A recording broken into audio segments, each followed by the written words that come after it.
Well, Let it go. I apologize for For what? I don't know. everything I did before I was fully woke. um, no, because I didn't have to flesh out.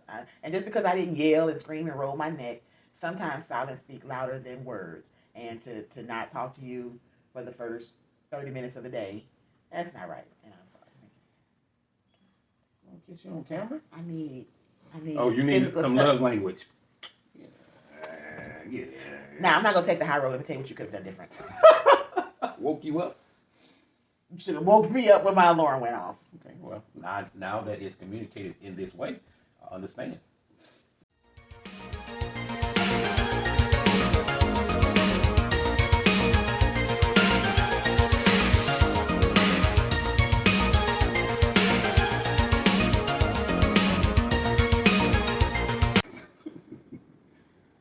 You in your zone today?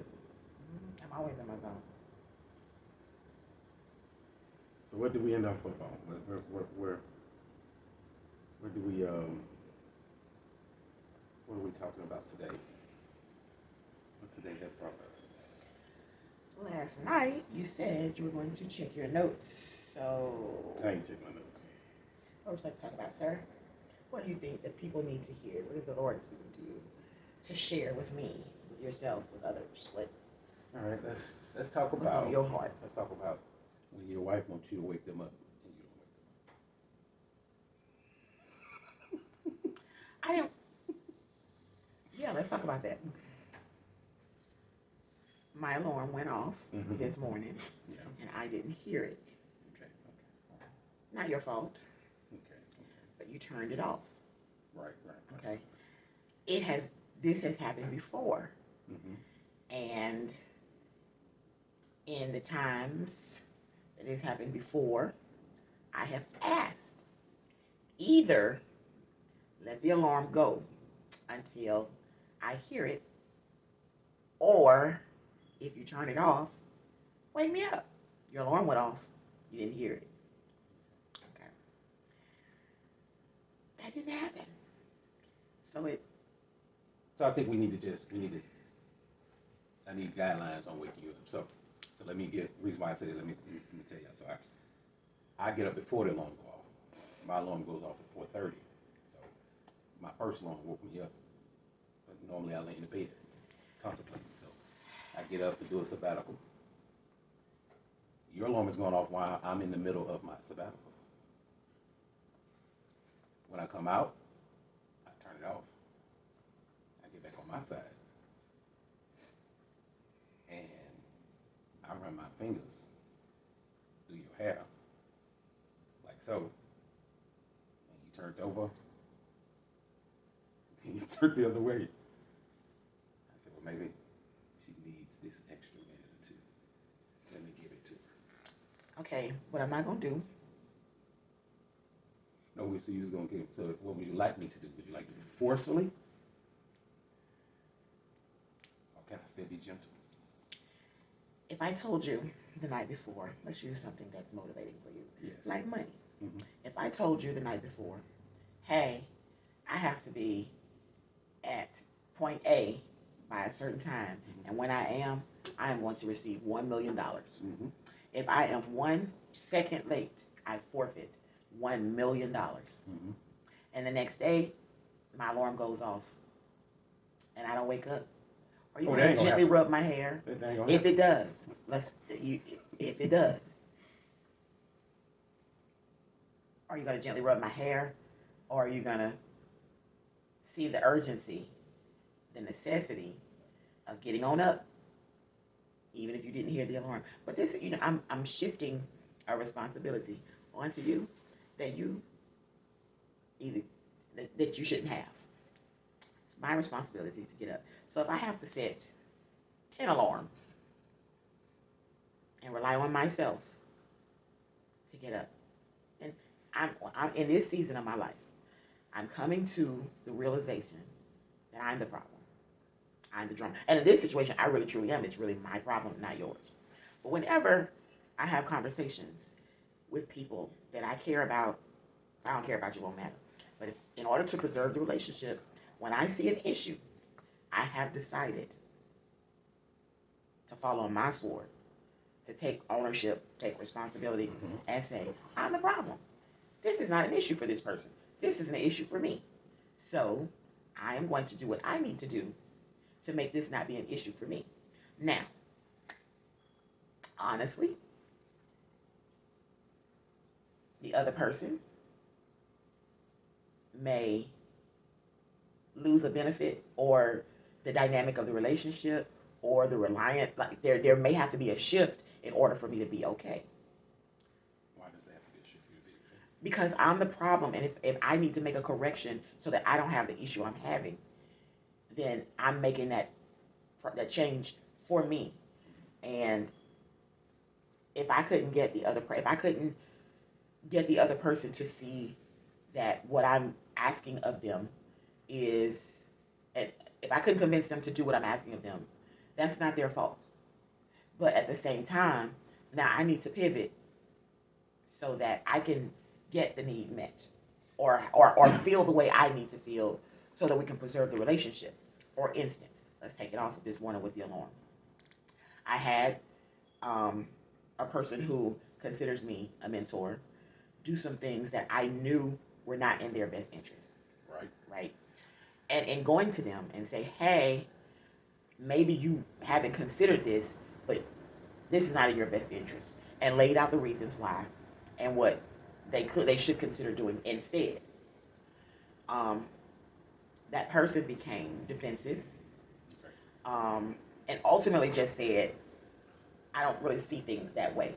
I don't think you judged the situation right. Okay. And they could not see themselves and their situation from the point of view I was trying to share it. Okay. Because I really care about this person, I was passionate about not seeing them make the mistake that I saw them making. But after a while, I had to decide, to preserve the relationship, I'm going to have to move in a way that I have to decide I'm the problem. What I see in this person's life right now, it's a problem for me, and evidently not for them. So I'm going to have to make an adjustment. Now, the adjustment that I make will ultimately affect them, because number one, the mistake I'm trying to prevent them from, if they don't change, they're going to head toward that.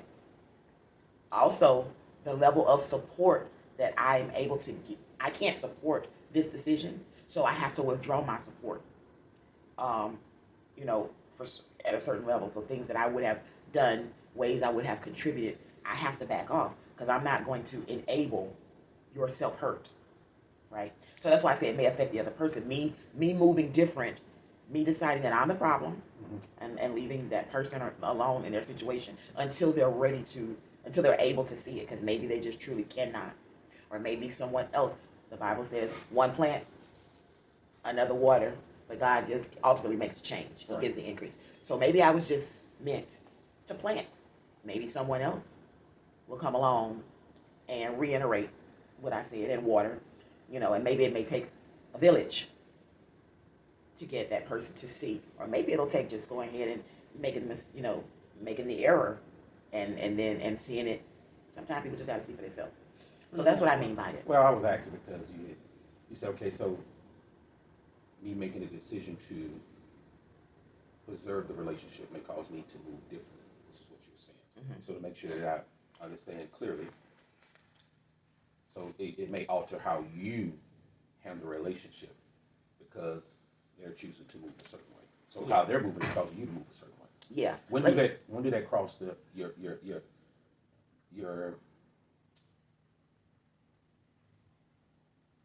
like the Bible says, how a person treat me shouldn't cause me to alter how I treat them. Okay. That's why I'm asking. Let's take it back to the alarm. All right, because it goes deeper than just an alarm. Okay. All right. If I believe that I can depend on you, Right, and set the alarm. Now, even though it's 100% up to me, it's my responsibility to get up when I need to, and I should do everything. So I take full responsibility for that. Because that was true, and I also believe a certain thing about you. Let's say I believe that you're an accountability partner. You're someone I can rely on, and you will hear me when I say I need you in this way. If you demonstrate to me on several occasions that I cannot depend on you in that way, it would be even more my fault. You see what I'm saying? If I could continued to rely on you for this service and you never do it, and then if I don't pivot, not that I'm going to treat you any different, but I'm going to move according to what you have demonstrated. For this, you are not reliable. Notice I said for this. I didn't say you weren't reliable. For this act, you are not reliable. So now I have to say to myself, I can't depend on Levi for this. Now, how that could, it may never affect you. You may even be relieved. I ain't never got to worry about waking her up if her alarm off or anything like that. But it does have an underline to me saying that I can't depend on you. Then if I start to do things and be more and more independent, maybe I can depend on you for the alarm. And so that sets the trend of, for these type of little things, I can't depend on you. And I become more and more independent. Like the setting the alarm, or if I say, hey. It's bleeding over into other things. Though. It's not just the alarm now. Exactly, that's what I'm saying. So if it's not just the alarm, and you're not, I believe, if you're not looking at it from two aspects, and it could be how a person believes. If I felt like I couldn't depend on you for one thing, and I changed that and I said, okay, I won't depend on him for this area. If other areas of or identified that I can't depend on you for that could start to be a pattern. Yeah, it can. And for me, it would make me less reliant on you for things that I, for that type of support. Whether or not that would affect you, I don't know. That's why I say it may affect the person in the long run. Now, what I think I would do, that I'm going to admit, it's probably it's not the appropriate way, but it is like, it has been a protection mechanism, I guess, for me, is in order for me not to build up a resentment, if I can't depend on you, then you may not be able to depend on me. And what I mean by that is, for us, if I say, well, I would do this for you, you've communicated to me. That's what you want to do. Yeah, well, don't do that for me then. Don't do it. So that's the message that I've gotten. So if you ever outslept your alarm, it's on purpose. Well, that may be fine. If you ever had a need. No, let's keep with the alarm. Don't go to need. Need makes it broad. If you ever outslept, so okay, I'm glad you brought that up, because that's something that you tend to do. What? If it's something that you don't need from a person, you won't provide it for that person. And then if the person says, well, I would do it for you because you don't have that need, your justification is, well, don't do it for me. Okay. And I don't think that is, I don't think that people always need the same thing. Oh, I agree with that. Okay, so we can put it under an umbrella of support, and what support looks like for me may look different for you. But if I don't have the need that you have, you might not feel it for me. Okay, so I'm understanding. The reason why I'm understanding is because the Bible says, love your neighbor as you love yourself. All right? So if I love myself and I had a particular need, I would want to get that need fulfilled. So you have a need. You have a need for me to wake you up. Correct? If I don't hear my alarm, yes. You have a need for me to wake you up. How often do you don't hear your alarm? I would have to ask you that question, because you'll be the one that turn on. I turn it all the time. So I have. I use all the time, but it's not all the time. I'm just, we say all the time, and it'd be like, well, I don't do it. Nah, you catch your alarm. Often. But I do it often. Outsleep my alarm. You outsleep your alarm. And to me, you want to do that. Even if I didn't say to you, don't turn my alarm on. Because if I didn't want to do it, I would make another way. You would do Define something often. different. Do I outsleep my alarm once a week? Yeah. Twice a week? Yeah. 3 times a week? Yeah. Wait, when I say outsleep it, do you turn it off? Or do I turn it off and then go back to sleep? You would turn it off and go back to sleep. I turn it off, you don't hear it. You still be rowing the boat. You be like this, and I turn it off, you be like, I don't hear that, I'm just passing by. But I want to say, if I'm holding it in both hands, me turning off your alarm and you saying, well, you didn't wake me up, I holding this hand. Why do I have to wake you up to go to work? You understand what I mean? So if we're married and you had to wake me up every single day to get up and get ready to go to work, what are you going to formulate in your mind? You wake me up every day now, Mm-hmm. and when you wake me up, I get up and get dressed and go. If my alarm went off Mm-hmm. every day and you woke me up or didn't wake me up and I never said anything Make to it you, apples and apples. So I make it, and I never, see, the thing is, I asked. yeah, I asked, hey, if you hear my alarm go off and I don't turn it off, wake me up. Also, significant to today is the conversation that we had from last yesterday. night. Oh yeah, from last night.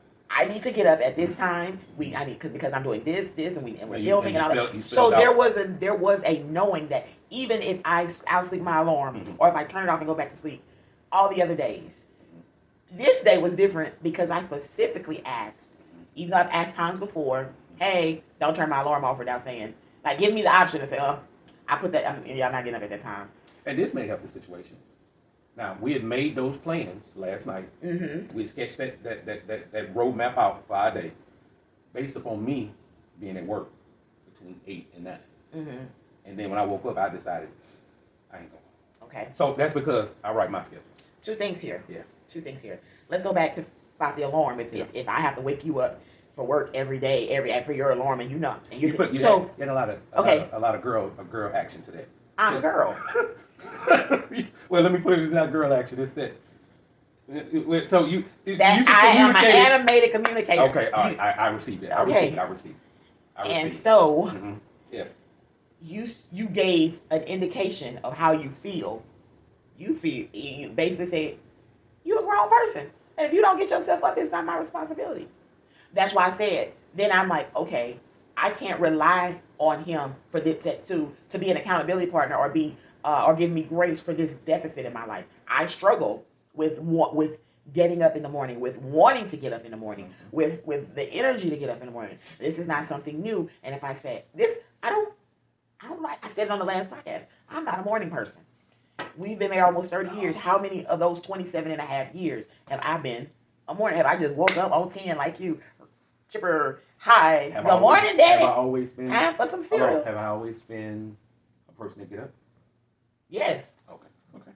And to go to bed early? Yes. Okay. Have I had communication with you recently that says, hey, because of this change of life that I'm going through, something that was already hard is even now harder, meaning getting to sleep at night. I've already been a night owl, or that's what I call it. I thought I was just a night person, not knowing that I have insomnia and that I should be able to lay down, fall asleep, stay asleep, and have a recuperative, restful sleep. But that's not something that has almost never been my case. More often than not, it takes me much longer to fall asleep, even when I make concerted efforts to do so, like turning the screens off and getting into bed early, showering, like all the things, drinking some tea and all of that. Oh, make sure yours are framed. Yeah. So I say it in film. I mean, you know, and so from my perspective, number one, I have trouble getting to sleep. Mm-hmm. So I may have fallen asleep later than optimal. Right, I agree with that. And that may be a contributing factor to me not being able to get up as at the time I want to get up, right? So to say you can't help me fall asleep, but you could help me wake up. And I could help you. You can help me fall asleep. Go ahead. I'm still. All right, Nicki Minaj, you gonna be my NyQuil? No. Okay. But what I'm saying is, it's these little bitty things that seem meaningless that turn into what the Bible would describe as a small fox. For you. For anybody. For the person. Whatever. Usually when big things come up, I need you to elaborate it's a more. lot of little bitty things that have led up to that. I need you to elaborate a little bit more on the part where you was talking about, because it's not my need. Because you don't need it from someone else. Yeah. You don't feel the need to give it. Yeah. Okay. So let's elaborate on that. That's basically, I give more examples. Yeah. Okay. Elaborate on it. How? Oh, okay. Elaborate mean, You've communicated to me through the years. Whenever I would ask you to do something that you don't want to do. Right. If my rebuttal was, Well, I would do it for you, or I do it for you. My next word's gonna be, don't do it then. Don't do it. And so that's why I say, if you needed something, if you don't need something from someone, you haven't always been the most gracious person to say, just because I don't need my back scratched, then I'm not gonna scratch yours. But if you needed your back scratched, you understand, well, maybe I gotta scratch her back to get my back scratched. That's a give and take. That's an even exchange. But if your back never itched, mine will not get scratched. And if I say, or, well, just scratch my back. If your back itches, I scratch it. Because if your back don't itch, well, I don't need you to scratch my back. So we have to learn to give each other things that personally we may never need. Right. So I may never need you to reach over and say, we got your alarm went off. Yeah. Just as and I think that's probably whoever came up with the definition of the love languages. Mm-hmm. They recognize that in the human experience, people both give and receive love in a certain way. Okay. I think I know what they all are. Do we need to ask Prophet Google? Well, acts of kindness, acts of service, words of affirmations, gifts, physical touch, and I always forget the fifth. I know words of affirmation. I know none of those. The five love languages: words of affirmation, acts of service, physical touch, gift giving, and you might have to ask Google because I don't know the fifth. But and a lot of times, sometimes people. You know my love language. You want, huh? You know my love language? I want to know the fifth one. Oh, well, you should have asked Prophet Google. I don't have my phone. I have to grab my phone. What is it? I know. I don't know where your phone is. I know where mine is. Well, it's back there on the back of the bed. What are the five love languages? Oh, yours don't talk to you like mine talk to me. It's turned down. Oh, okay. They are. Okay, I just want a simple bulleted list. They're giving me a whole dissertation. Okay, acts of service, receiving gift, quality time. That's the one I forgot. QT! Jesus. So what are mine? I think I know what one of mine is. Come on, Scholar. Why are you calling me a scholar? You don't know. I'm sorry. Hold on. I was Scholar, going to ask hold on. you. Let me go back.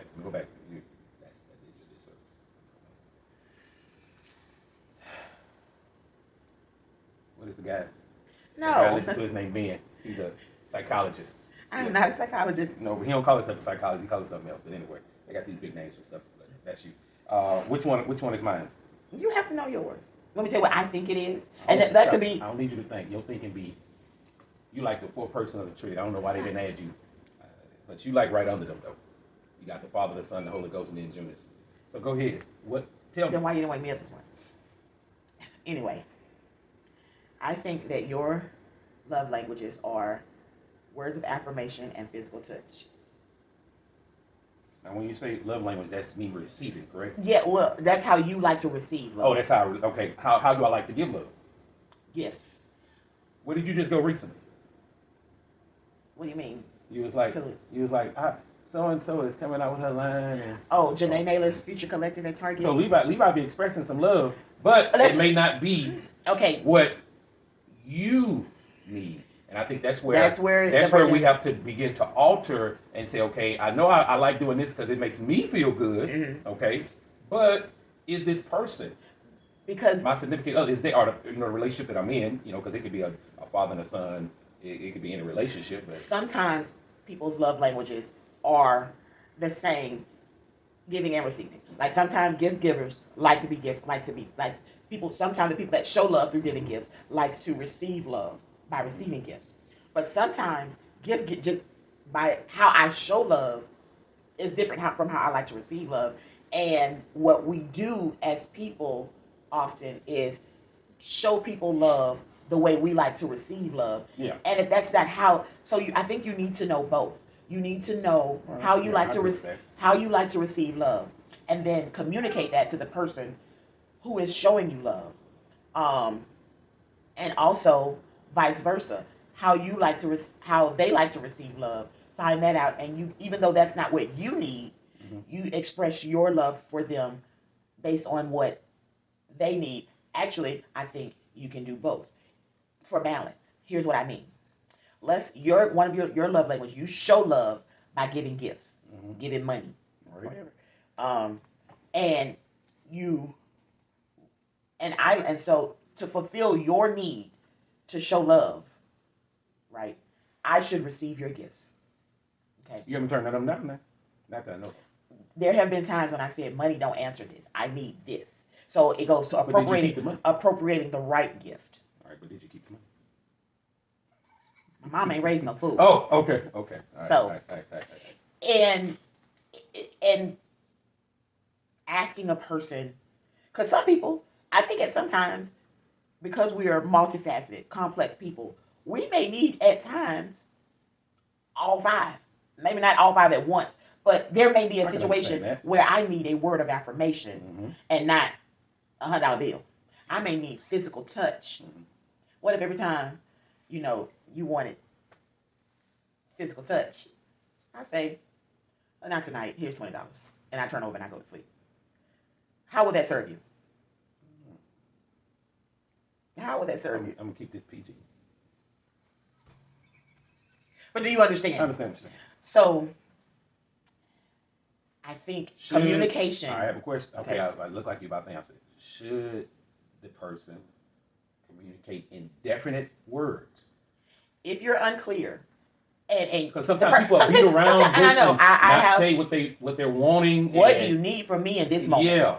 Should I say that? Mm-hmm. Hey, Mother's Day is coming up, and I know you're a complex and multifaceted person, aka a little bit cuckoo.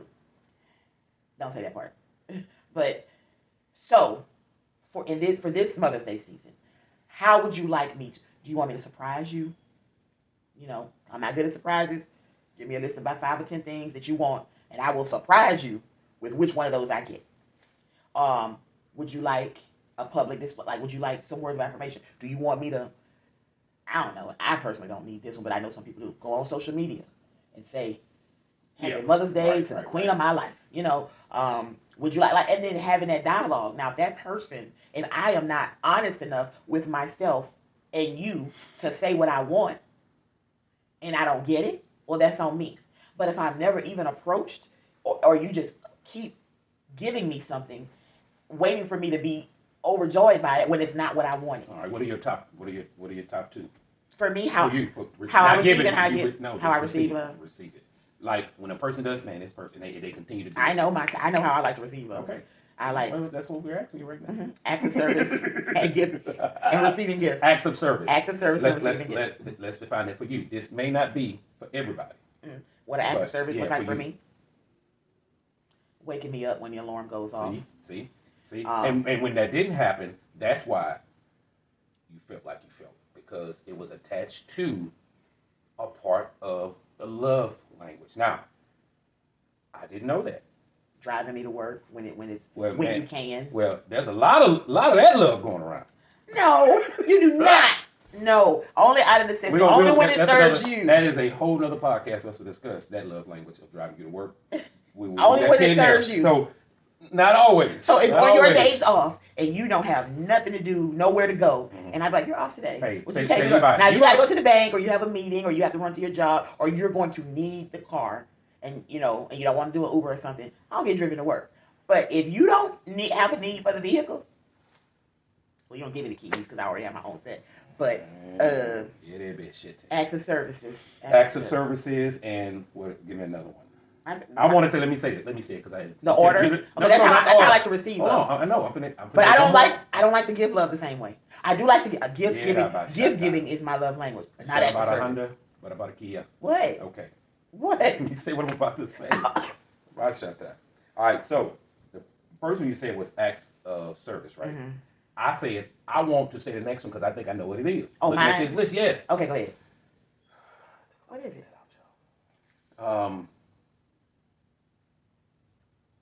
Words of affirmation. No. Okay. I told you what my two was. What's the second? But I said it before. Receiving gifts? Yes. Okay. Acts of service, receiving gifts. Yeah, but receiving the gift that I want. Like. You got a lot of demands. Well, it's what I want. If you want to know, all right. I need if you have a wife, trigger these gifts. Yeah, list of words that trigger me. List of words that trigger these gifts. And you said, I would like a wife that cooks. Mm. And I came home and I cooked white beans. And I came home and I cooked. It's not a lot you don't eat, but if I like cook things that you don't eat, and then you say, come on, cook some soups and stuff you like, the sushi. Yeah, if I came home and I made some California rolls, Yeah. some tempura, some the shaggy dog, Yeah, the shaggy and dog. say, here's your dinner. You know, if I perpetually Some did young that, shaggy dog. and I say, well, Leave that right you there. said, but it's all loose. Mhm. It's okay. I'm gonna work it out. Work it out. And I'm like, well, you said you want me to cook. Here's your meal. That's to me. That's like, well, you say you like getting gifts. Here's a gift. No. Let's be clear. I like getting gifts. Since we're here, That I like. Hold on. Since you're here, But they go. Hold on. Since you're here, you might as well go ahead and give us a list of words that trigger these fits. No. Because you saying, yeah, come on. So, I don't think that's unreasonable. So I'm receiving. Hold on, I'm agreeing. I'm agreeing with you. So what are they? Give us two things. Two things that they changed in this season of your life. Oh, name something that I want right now. Yeah. Right now, I would like. There's 5 things on my list. We just asked for 2, but we'll Oh, 2 things on my list. We asked for 2, but hey, the Bible says He's able to do exceedingly abundantly above all you ask or think, according to the power that worketh in you. Okay. I want a bottle of Baccarat Rouge cologne. Okay. Actually, there's a couple colognes I want. So I want a bottle for my cologne wish list. Okay. That's something I want.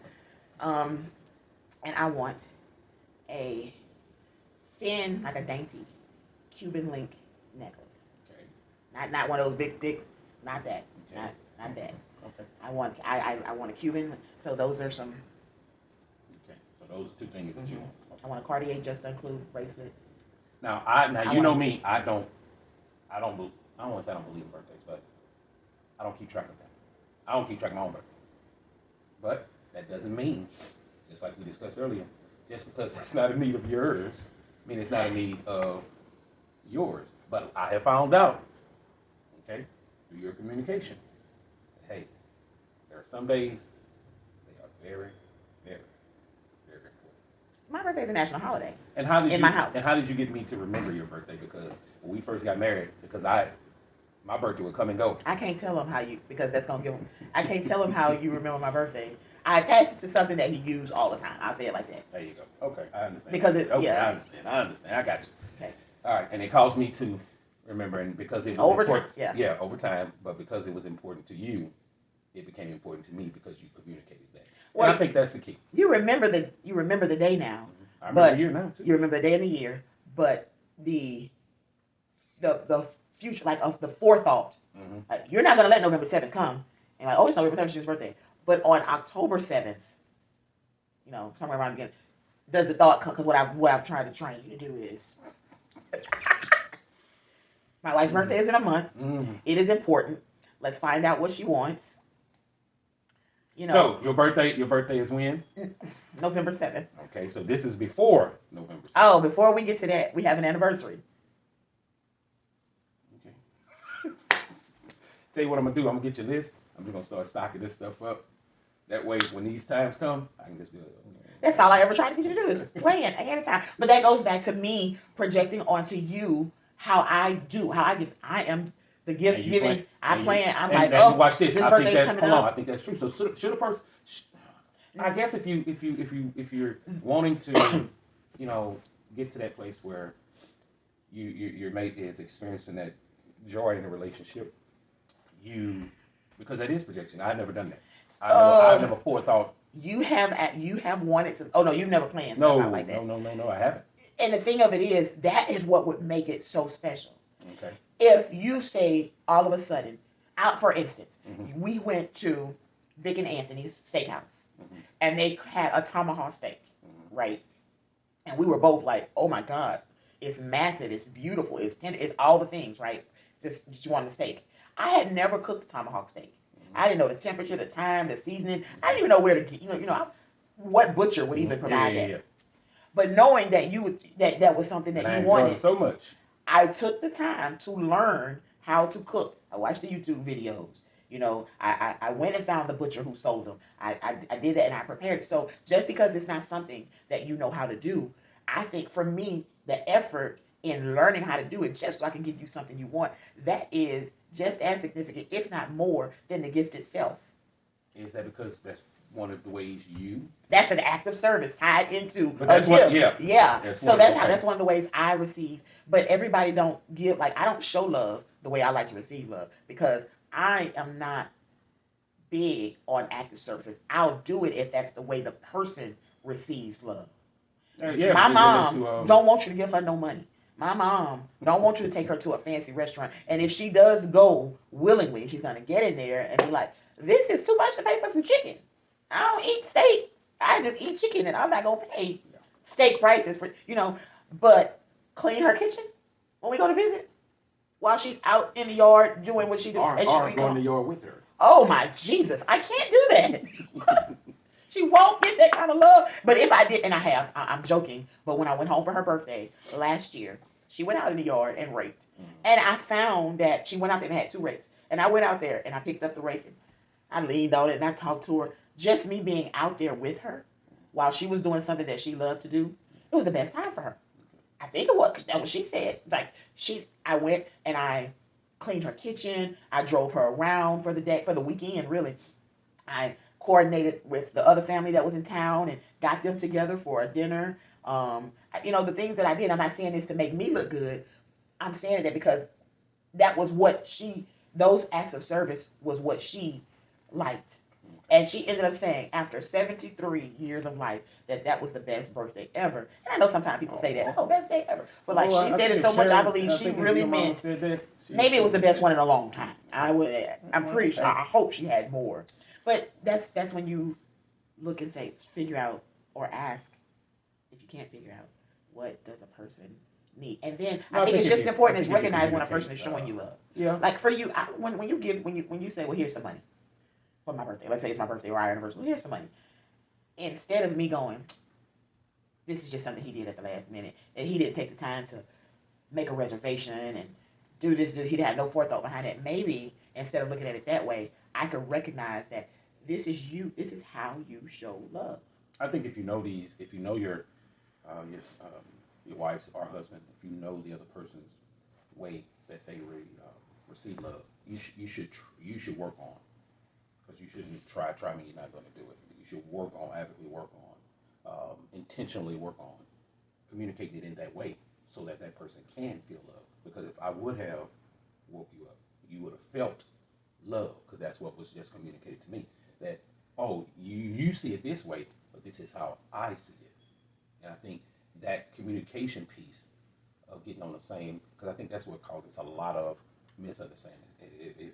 Either you can't communicate it, or you don't take the time. Your life gets so busy that you're not communicating. So, okay, I receive it. Yeah, I receive it, and you. I don't know. You might get woke up and you don't ask for it. Like, get up, girl. Oh, I do. I do get woke up and I did not ask for it. But for me, it wasn't just about the alarm. Let's rewind. You know how sometimes on the movies they show you one outcome and they play the whole thing out, like they see people's life unfold, and then you realize that they was just dreaming or daydreaming, and they reel it back in and they get to do it a different way. So we don't reel that back in. Right. Back to 5 o'clock this morning, the alarm go off. You wake me up and say, hey, your alarm is going off, you don't hear it. That didn't just say, you heard me. That number one that says, you heard me when I asked you that if my alarm go off, wake me up. You did what I asked. Also, because you knew what was stacked up this morning, it says, you care that I get to keep my appointment that I want to sit with myself to have some prayer and meditation. You care about filming the podcast. You care about me having the time to get that one moment just shows that you're my partner and you want to see me succeed. You want to see me, get to where I need to be. And maybe I don't have to wake you up, but I have reminded you of things like, let's say, you gotta remind me when we're eating. Like, say we have decided, we're gonna eat a certain way or something, or this podcast. You're my partner with this, and it's important to me. There's some areas where you need support. You may not, like, hey, let's get this going. This is the topic. Let's make sure that this is set up this way. Like taking the lead on that. I could be like, well, sometimes one person is stronger. You're just a morning person. You ain't never got to tell me to go to bed.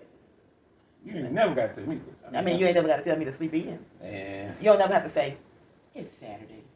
You've gotten up from Sunday to Friday. You should sleep in. But have I ever told you that? yeah, you try to get me sleep. But sometimes you need it. Yeah, Sometimes you need that rest. Or waking me up is an act of service for me. Letting you sleep, that's an act of like so if it's a day when you did stay in the bed and you didn't get up, I won't even turn on. I won't turn on all the lights. I will tiptoe around here and get dressed and stuff because just like I need your help to help me get up, get going in the morning. Some mornings you need my help to allow you to rest. You see what I'm saying? I understand, and I think this has been a very enlightening. well. I believe it has caused me to open up my eyes to see things in a different lens, and I think that is healthy. I think that if you saw it through your significant other's lens, you saw it how they see it. I think sometimes you can tap into that compassion or tap into that grace to to accomplish whatever needs to be accomplished in that moment. So, can I say something? no, no, go ahead. This is your show, Mr. Wellington. Okay, I'm sorry. I apologize. Not get in my head about how things should be, and so for the podcast, I was like, remember I started off saying how I felt like, what are we gonna? Yeah. I think I may have said this off camera. Like, we're just doing this out of obedience. I have no clue how this is gonna benefit anybody. Maybe it's not meant. I mean, it's meant to benefit, obviously, somebody. It could be meant to benefit you. Exactly. I think that trying to find a topic to show that we're some type of authorities on the subject and then kind of convey that it's not our framework, our how like we're not experts. But if we get in front of the camera and are vulnerable enough to discuss a topic that we're in real time dealing with, it helps us. And because we caught it on film, the hope is that it will help us. We're not the only ones who don't hear each other or who don't understand love languages. Number one, that there even be 5 love languages, much less what mine are, what yours are, how you give them, how you receive them.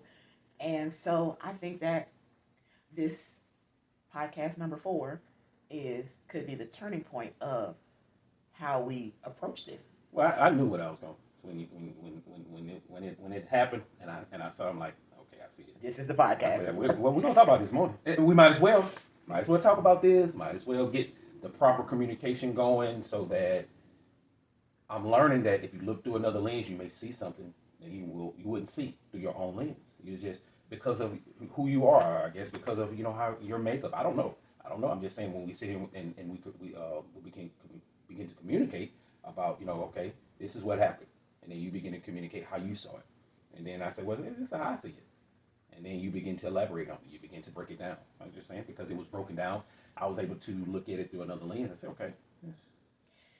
All right, let's close it with this. What could I have done differently for you? And then I'll answer the same. Not a thing. The way how I handled this morning. I'm talking about before the cameras came on. Before the cameras came on, because you need the space to be you. I should not judge you because you got upset. It is your right to get upset because something didn't happen. And for me to try to, oh, you wrong. What are you doing? Why you didn't do this? Why you didn't do that? And no, let you be you in this moment. And if you being you, when you see you in the mirror, you're like, I don't like that. Well, that'll be up to you to change it and not me trying to get a crowbar to change you. You can't change people. And I'm grabbing on to that and not letting go. I'm not trying to change nobody. I'm going to try to be the best version of I can be in that moment. And let it go. Well, let it go. I apologize for what? I don't everything I did before I was fully woke. No, because I didn't have to flesh out. And just because I didn't yell and scream and roll my neck, sometimes silence speak louder than words. And to not talk to you for the first 30 minutes of the day, that's not right. And I'm sorry. Get you on camera? I need. Oh, you need physical some touch. love language. Yeah. Now, I'm not going to take the high road. Let me tell you what you could have done different. Woke you up? You should have woke me up when my alarm went off. Okay, well, now that it's communicated in this way, I understand. And, who is that? Oh no, I was about to say G.I. Joe slogan out there. Knowing is half the battle. Knowing is half the battle. Y'all be good. We out. Bye, y'all.